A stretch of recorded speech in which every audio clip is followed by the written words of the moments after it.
Welcome back to Bulgaria and welcome back to Bdin Vidin in our Football Manager 24 Build a Nation save. So last season we completed phase 5 on our journey, which was win the title. Now we move into phase 6, which is to become dominant. Hello guys and welcome back again to another episode of our Build the Nation save here on Football Manager 2024 as the manager of Bdin in Bulgaria. We have reached 2/3 of the season, so we're here to have a quick catch-up of what's gone on and obviously take on a live com today, so let's go. And I think the first place we should start is on the transfer screen. You can see again that we're up to now £4 million spent on players. They are all young players, there's no first team players come in. Some great talents in there, obviously ones for the future. We're spending the money on them, we'll just pick one at random. You can see it again, 16-year-old Czech, he's got loads and loads of potential. For him to reach. Again, this is basically the what we're trying to do at the minute. Young players with loads of potential. He's unhappy because he's left out the Champions League squad. He isn't as a squad player, but he's basically here for the loan farm and for future. Again, we've got another one with loads of potential. So there's quite a few of them on the outs. There are some more gone out on loan, but the big out in total is Pau Munoz. Let me just reset this to 80%. I don't know why it keeps refreshing. Pau Munoz was underbid from Barcelona, Real Madrid and Atleti Madrid. And they came in with a fee that my board decided they could not refuse. It's 8.25 million, rising up to 9.25 million, as you can see there here. And my board said, no, we need to accept it. It's a shame because he has got loads and loads of potential, but we have made a tidy profit on him. He didn't feature too many times from a bidding point of view. He's 20 years old now, so if he is going to reach that potential, he does need to be playing some football. He finds himself in the Atleti Madrid B squad as things stand without making an appearance for them. So whether he's actually going to reach that potential is a different matter. But it's a shame to lose him, but you know, we move on. We do have other options. In terms of how things have gone since you were last with us, we were here last time out to kick off the Champions League campaign against Legia Warsaw. Next match was against Levski Sofia, and they came to the Georgi Benkovsky Stadium for possibly one of the last times with us building that new stadium somewhere in the near future. And it was a nice 4-0 win. August Prisk, Klim Sirikos and Krzysztof Danik with the double. A fantastic win. Levski were flying high at the top of the table at this point of the season. We've played really well, and it's a great result. Scored 4 again next time out, this time away to Lokomotiv Plovdiv.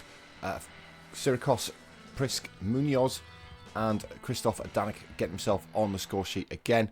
A great result, and obviously scoring lots of goals at this stage of the season. Unfortunately, we couldn't continue that into the next game though, and we went to the Arena Arda against Ardakar Jali, and it was 2-2, 1-0 at half time. August Prisk and Slobodan Rengel. It was Shopov and Charles for Ardakar Jali. None of our on loan players playing. I did initially see when Charles scored, I thought it was our Charles who was on loan at Arda, but no, it's Shea Charles, completely different. But very even game. Both teams very evenly matched in this one. We weren't at our greatest. We gave Luis Felipe a run out in this one. You can see there is some squad rotation going on, particularly Nectar Triantis, who's not been really a first team starter this season, coming in. Felipe.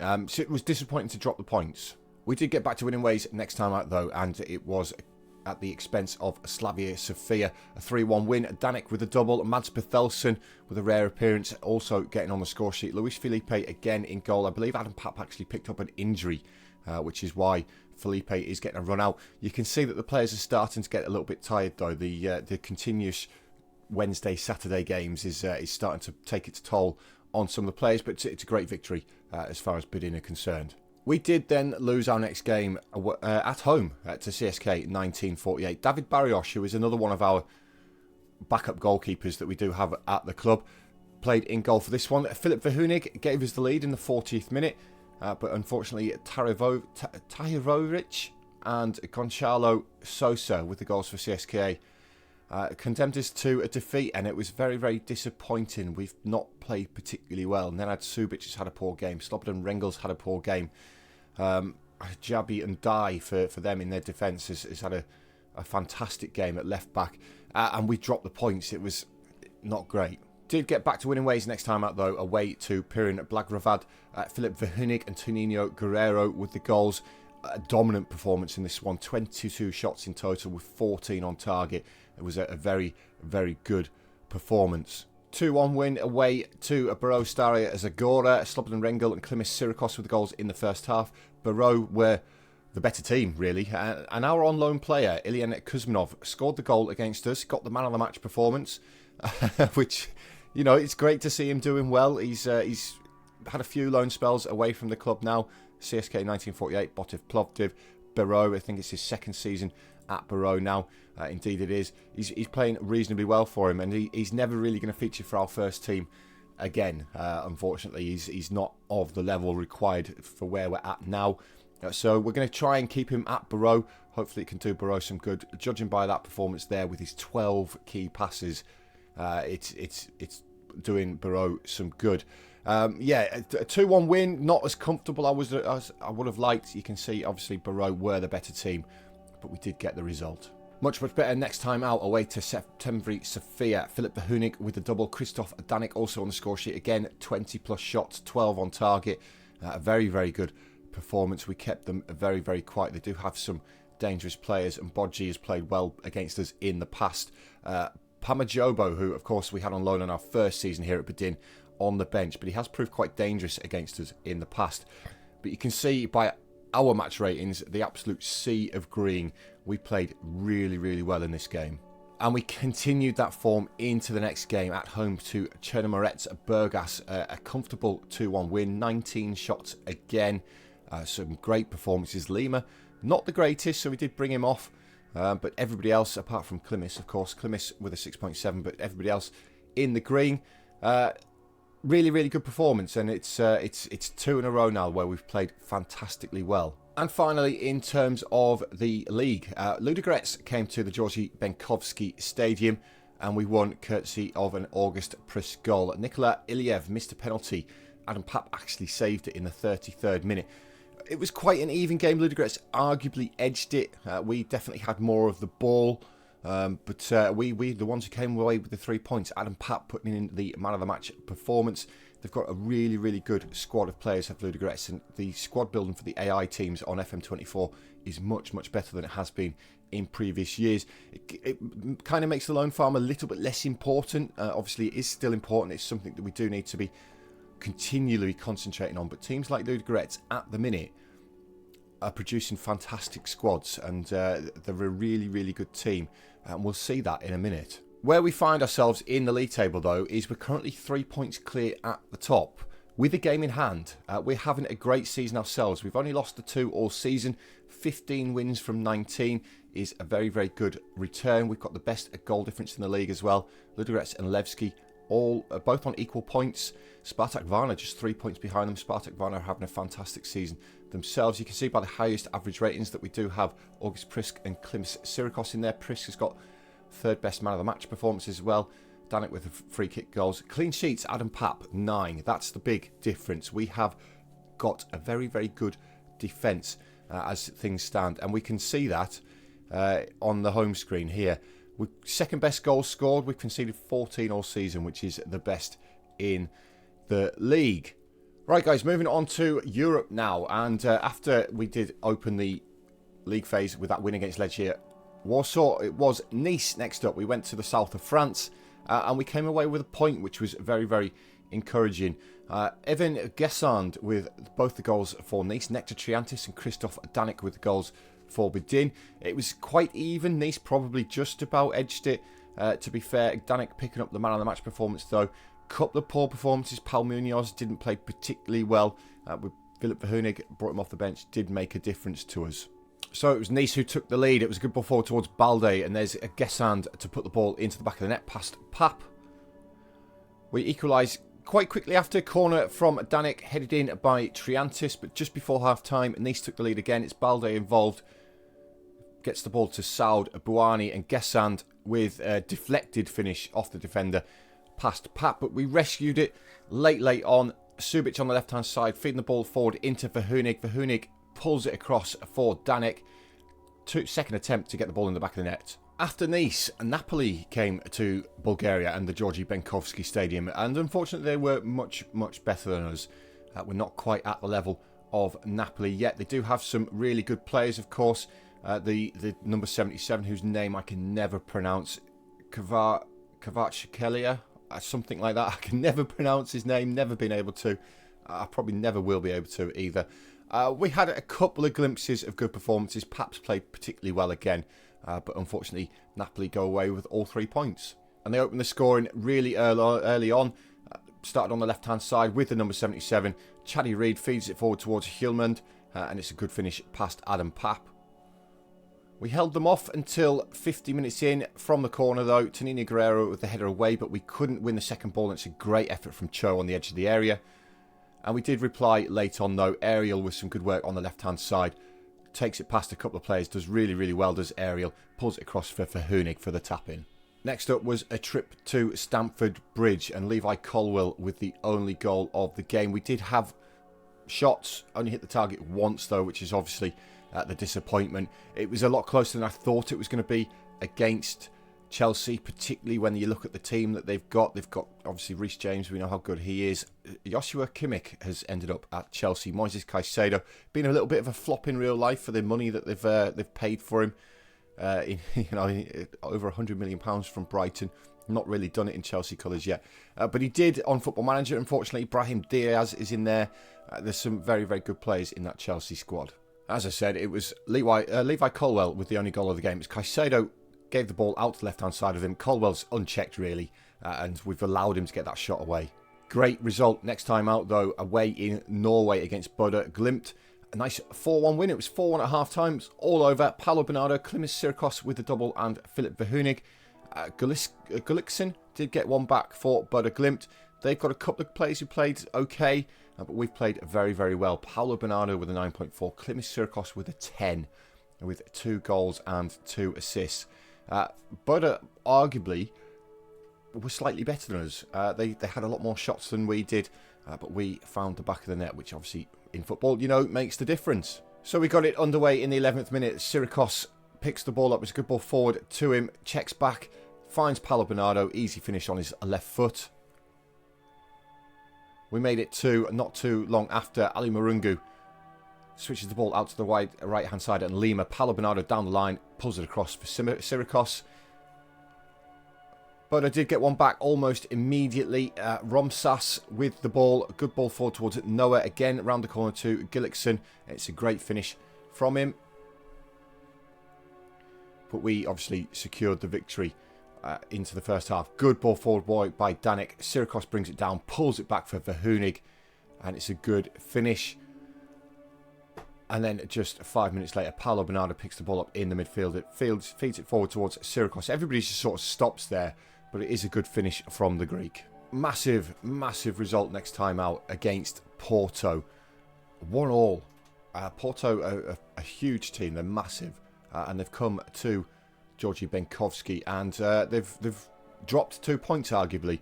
They were much, much better than us. Adam Pap put in a great performance. Christoph Danik with the only goal of the game, picking up the man of the match performance as well. So Porto took the lead just after half-time. Ball forward by Diallo. Eric heads it on.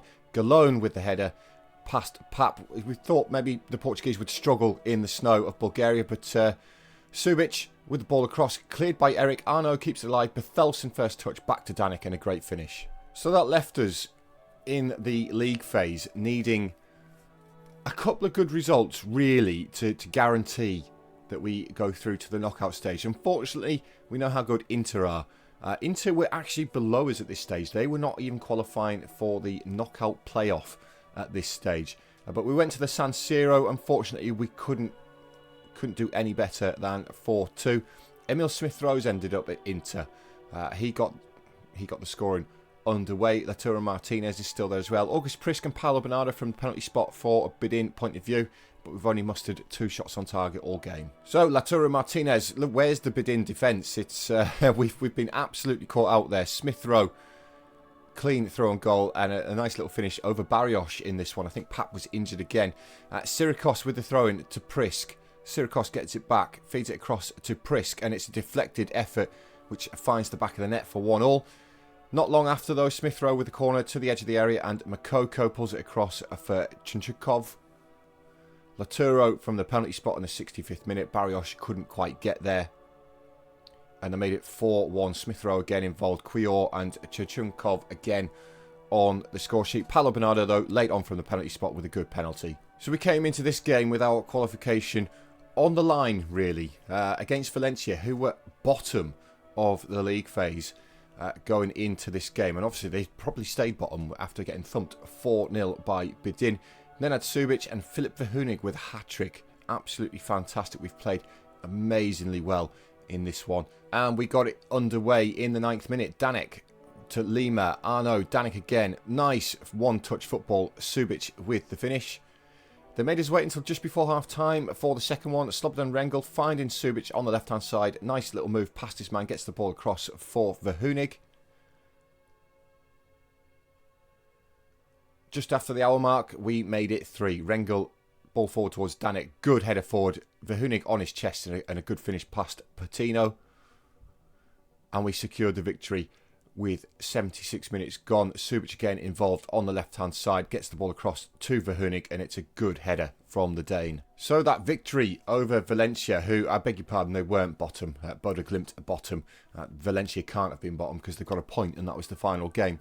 That victory over Valencia, though, did ensure our qualification to the knockout playoff by 2 points. So we desperately needed that victory over Valencia.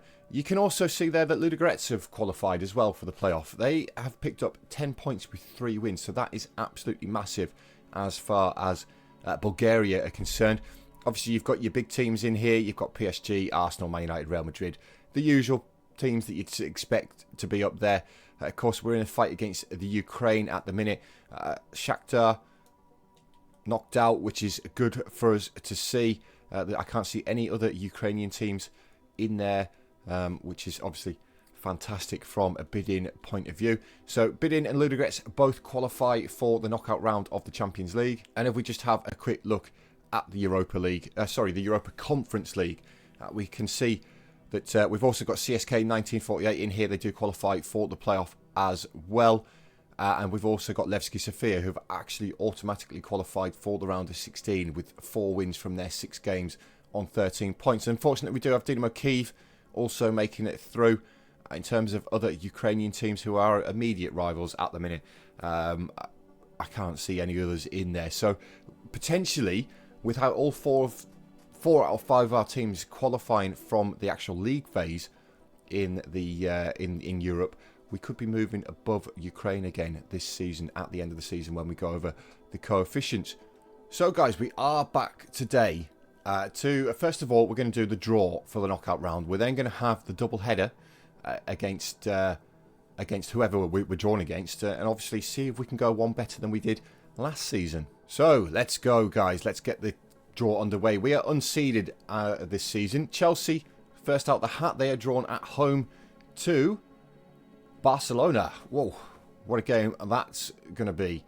Second match is Juventus. Juventus unseeded, which is quite rare to see. They are drawn at home to Milan, an all-Italy game in the knockout round there. Next out, we do have Atleti Madrid, and they are going to be starting off at home to RB Salzburg, of course, the team who knocked us out last season. Next out the hat, we have Bdin. Let's see who we're going to get, guys. We are drawn first leg at home to Porto, who we drew 1-1 with in the league phase. Let's just keep going. We'll see who Ludogorets is going to come out against. Ludogorets are next out the hat. They're starting off at home as well, and they are drawn at home to Napoli. That's going to be quite difficult from a Ludogorets point of view. We'll just advance to the end. Let's see the rest of the tie. Inter get Galatasaray, Celtic against Copenhagen, Newcastle get Benfica. It's going to be quite difficult for both of the Bulgarian teams to get past both Porto and Napoli.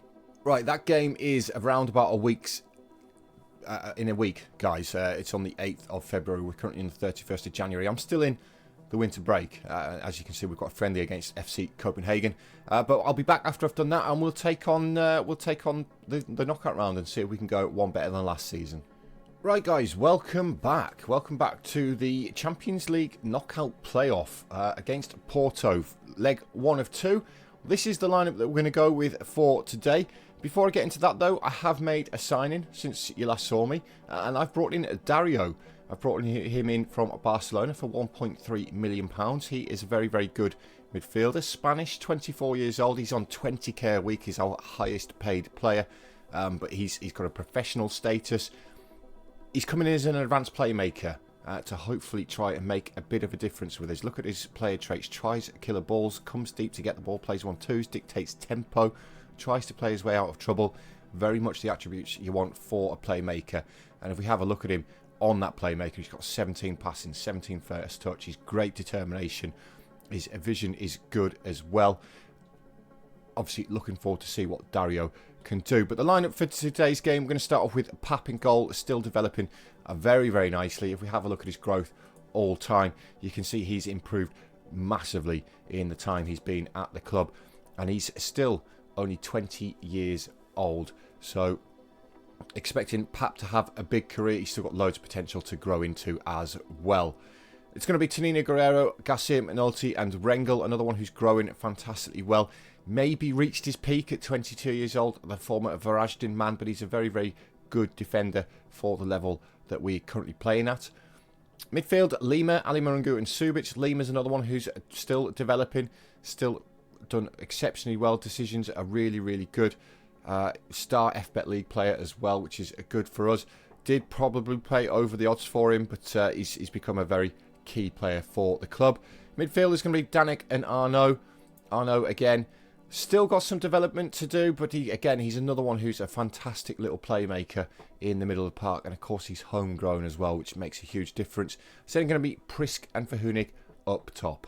Right, first highlight, and it's Bdin on the ball. 11 minutes in, Lima finding Danik, gives it back to Lima, a little bit of space, good ball towards Verhunig. Holmes does really well to head it away, but Subic gets it back into the box towards Danik. We've hit the post in the 11th minute, and Broja manages to come away with the ball. He knocks it down the line to absolutely nobody.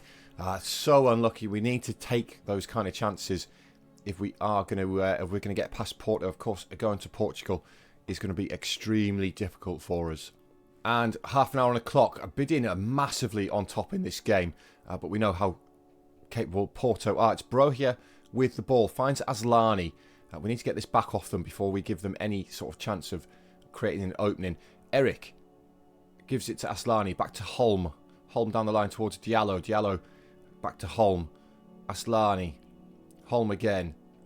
Eric, nice little bit of spell of possession for Porto here. We have forced them back to Mamadashvili though in goal. Gives it to Aslani. Out to the left, the right hand side, and Diallo. Just passing it around in front of us. They can do this all day. Holm finds Aslani. Now they move it into the midfield. It's Sudakov. Sudakov's got Broja ahead of him. We've let him in behind us here. Broja's in the area. Thankfully for us, he's put it wide of the target. But that was Porto's first effort of the game. Right on the stroke of half time, we've got this corner to come in from Verhunig. Can we find one of our big players in the middle? It's towards Prisk. August Prisk. The Dane with his 14th of the season gives Bdin the lead right on the stroke of half time. And we needed that. We've been dominant in this first half. We needed to find that goal to obviously capitalise on that dominance. It's a great header from August Prisk to put us 1-0 up. But going into the half-time break, you can see by the match stats that we are dominating the game. Pap is still on a 7.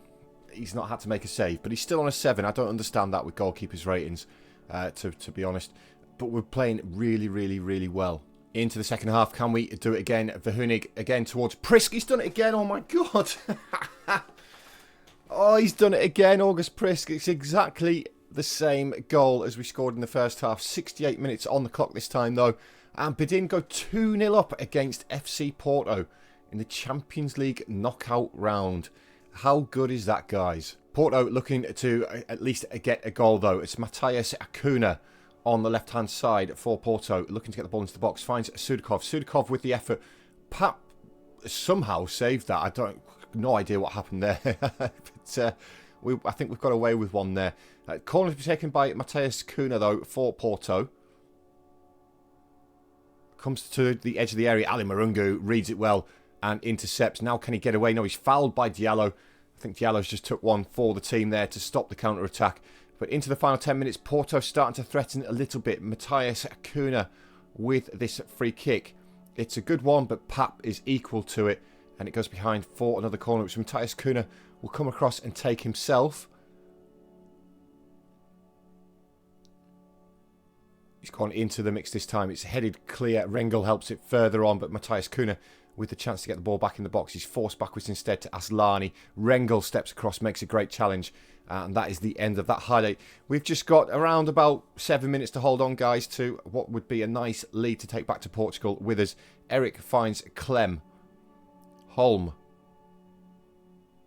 Holm comes inside to Clem again. Ball forward towards Brohier. Brohier with the ball forward towards Nico.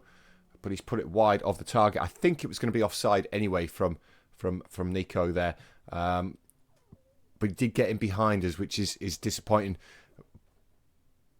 But that's the end of the game. August Prisk with the double. 2 goals exactly the same from the Dane there, which is, you know, it's great. We've beaten Porto 2-0. Right, guys, I was going to click forward to see how Ludogorets got on, but they don't actually play their first leg till a week after we do, on the 15th.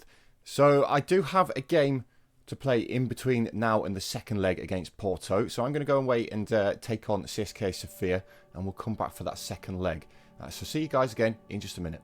Right, guys, welcome back to the second live comm of today, where we're going to Portugal to see if we can maintain our 2-0 lead.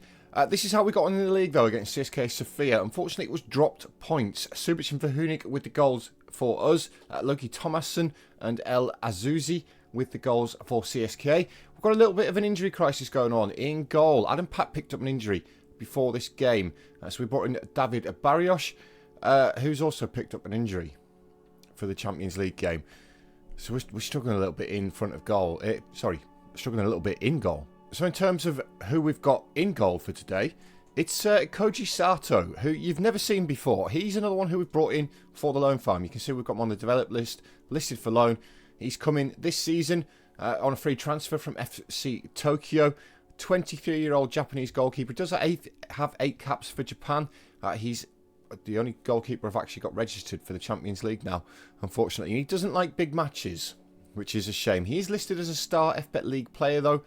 So I'm hoping that Koji can actually do the job for us today. In terms of the rest of the lineup, it's Tonino Guerrero, Ariel and Garcia McNulty is the back 3. Tonino Guerrero still doing quite well for us. Subic, Ali Marungu. We bring Mbaja in as the right back. Tabby Mbaja is one of the young players we signed last season, or possibly the season before. The Cameroonian, 20 years old, still developing really, really well. He's actually naturally a centre-half, but as a wing-back on attack, he's more than capable. Lima's actually suspended for this game, which is why Mbaja comes in. Midfield 2 of Danik and Paulo Bernardo, and then for Hunik and Klimis Sirikos, who keeps coming under bid from Saudi clubs. But as I said, I'm determined to keep Sirikos till the end of his career. So let's go and hopefully get past Porto and into the next round.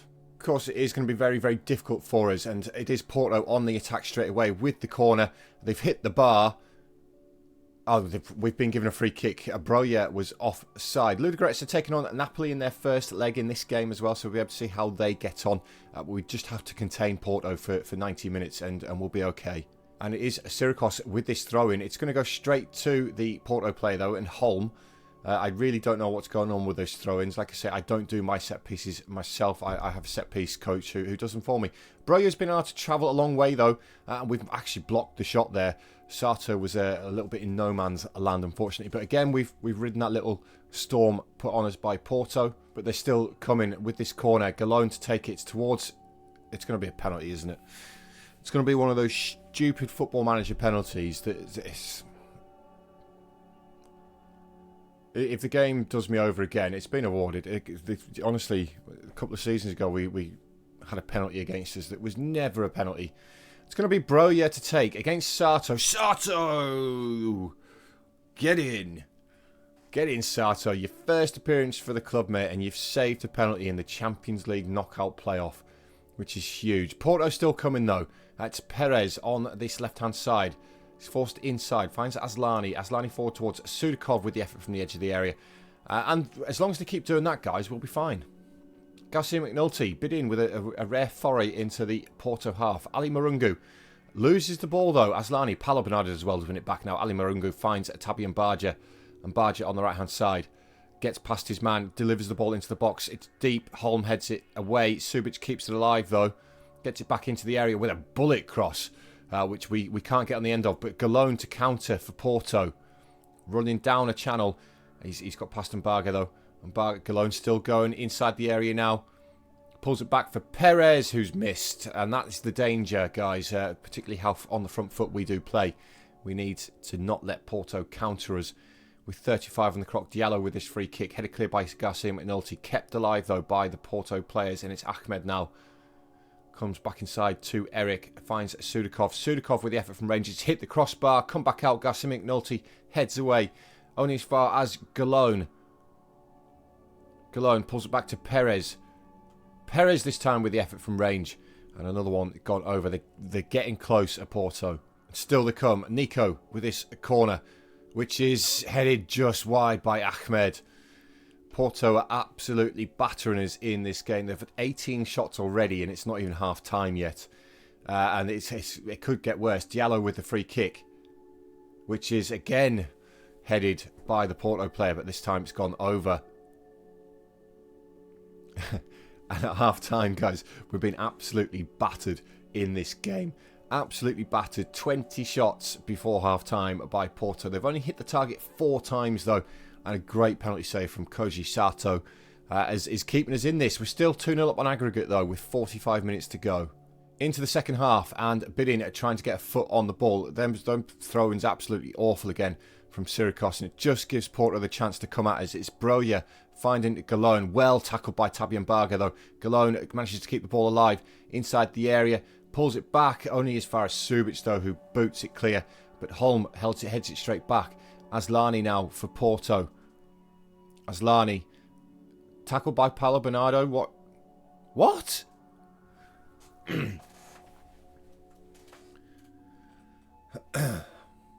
Is it FM25 yet, where we get the new match engine? Is that happening yet? Because this...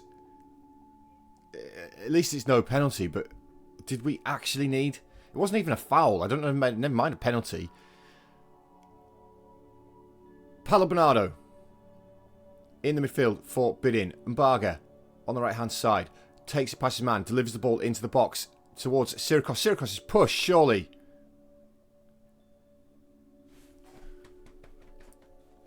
See, that looked like a blatant push to me compared to the one at the other end.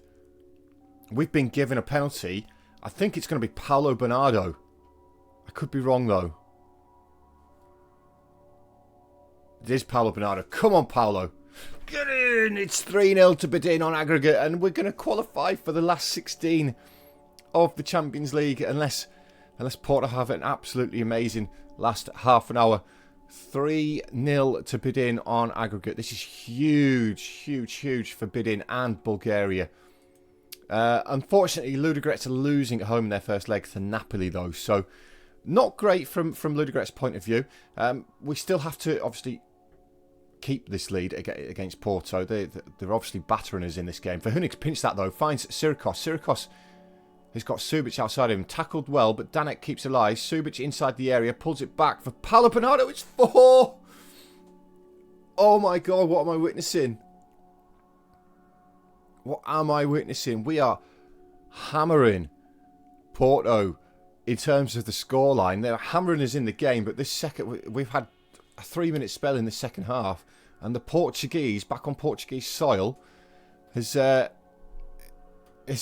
the game around. Subic looks like he's picked up an injury. I don't know if I've got a left wing back available to me on the bench. Hopefully Subic can run it off as Porto come forward. It's Eric finding Aslani to Sudakov. Sudakov's hit the post, and it's cleared by Garcia McNulty. Syrikos finds Danek. I thought there was an opportunity to break there. Don't get me wrong, guys. We've absolutely ridden our luck in this game, and they've hit the woodwork again. That's about 4 times in this game now. And Syrikos, Toninho Guerrero. We just need to calm things down a bit. It's Paulo Bernardo, of course, on a hat-trick now. Comes back inside to Toninho Guerrero. That is the end of the highlight. And Porto absolutely piling the pressure on. We've got 20 minutes remaining. We do get up and head this one clear, but it's only as far as Ahmed. Ahmed to return the ball back to Holm. Eric. Holm again. Eric. going backwards here. Porto finds Ahmed with a good ball towards Mateus Cunha. Koji Sato with the save. It's given offside anyway. Koji Sato has had a great debut. Porto still coming, 15 minutes remaining. Aslani on this right-hand side, looking to get the ball into the box. Pulls it back. Gasmic Nulty hacks it clear. Holm wins the header in the midfield, though. It's Nico now to Perez. Perez pass forward blocked, but gets lucky with the rebound, and he's put it wide. Porto have not brought their shooting boots today. Right, I've had to make that change in defence. Subic, unfortunately, couldn't see out the end of the game. I brought Triantis on, moved Ariel out to that left wing back, but we're into injury time now. And we've only gone and done it, guys. We've got past Porto in the knockout round of the UEFA Champions League. Koji Sato on his debut with a penalty save, picking up the man of the match performance as well, is absolutely huge for Bdin. Unfortunately, though, Ludogorets did lose their game, their first leg, at home to Napoli. So it doesn't look like Ludogorets are going to be progressing any further unless they have an absolute stellar performance in Italy, which is going to be very, very hard to see at the Diego Maradona Stadium. And just to give you some idea of how valuable it is being in the Champions League, that is £8.2 million just for appearing in that round, by the way. Even if we'd lost, we'd have got that money. If we have a quick look at the next round, which is the round of 16, it's again another £8 million just for appearing in it. Quarter-final, 9 million. Semi-final, 10 million. Final, 17 million to win it, 13 million if you lose it. Don't get me wrong, we're not getting to the final, but we are going to see another £8 million in our bank. And we're currently at £34 million in the bank, which is huge as far as Bdin are concerned. We're currently also upgrading the youth facilities and the training facilities again, which should see that go up to 20 and that one go up to 16. So there is still some improvement in the youth facilities to come. But we are by far and away possibly got the best infrastructure in Bulgaria now, which is huge. That's going to wrap up today, though, guys. We're going to come back, and of course, we're going to do the last 16 in the Champions League. We'll start off with the draw. I don't know how far away it is, but I can't imagine it being too far away. So I'll see you guys in the next episode, and we'll see how we get on. So cheers, guys, and I'll see you later.